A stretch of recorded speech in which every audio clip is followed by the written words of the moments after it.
എന്തുകൊണ്ടാണ് ഫോർമുല 1 കാറുകളുടെ tyres raise കഴിയുമ്പോഴത്തേന് ഇത്രയും ഡാമേജ് ആയതുപോലെ ഇരിക്കുന്നതെന്നറിയാം? ഫസ്റ്റ് അറിഞ്ഞിരിക്കേണ്ടതെന്ന് വെച്ച് കഴിഞ്ഞാൽ ഇത് ടയേഴ്സിനുണ്ടാകുന്ന ഡാമേജ് അല്ല.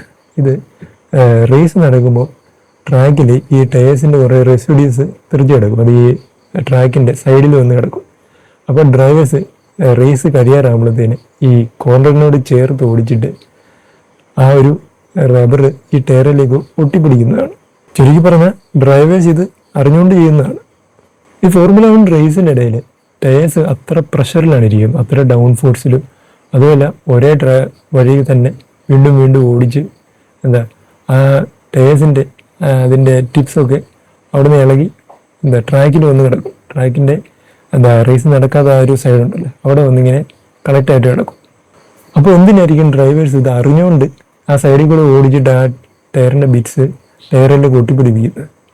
അതിന് കാരണമെന്ന് പറയുന്നത് ഫോർമുല 1 FIA ഒരു റൂളുണ്ട്. അതായത് ഒരു റേസ് കഴിയുമ്പോഴത്തേന് ഒരു കാർ ഒരു പർട്ടിക്കുലർ വെയിറ്റ് മെയിൻറ്റെയിൻ ചെയ്യണമെന്ന്. അതായത് 800 കിലോഗ്രാം.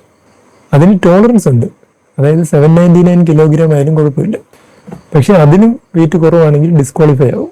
അപ്പോൾ ഇതിനു വേണ്ടിയാണ് ഡ്രൈവേഴ്സ് അറിഞ്ഞുകൊണ്ട് ഈ ട്രാക്കിൻ്റെ സൈഡിൽ വീണ് കിടക്കുന്ന ഈ ചെറിയ ചെറിയ പീസസിൽ കൂടെ ഓടിച്ച് ടയറിൽ ഒട്ടിച്ചുകൊണ്ട് വന്ന് പാർക്ക് ചെയ്യുന്നത്.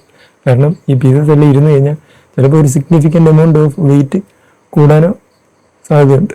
ചിലപ്പോൾ ഒരു 100 ഗ്രാമിൻ്റെ വ്യത്യാസത്തിലായിരിക്കും അവർക്ക് ആ ഒരു പോഡിയം കിട്ടുന്നതും ചിലപ്പം ഡിസ്ക്വാളിഫൈ ആവുന്നതും. അപ്പോൾ ഇതേപോലുള്ള ഫോർമുല 1 ന്യൂസിന് വേണ്ടി ഒന്ന് സബ്സ്ക്രൈബ് ചെയ്തേക്കെ.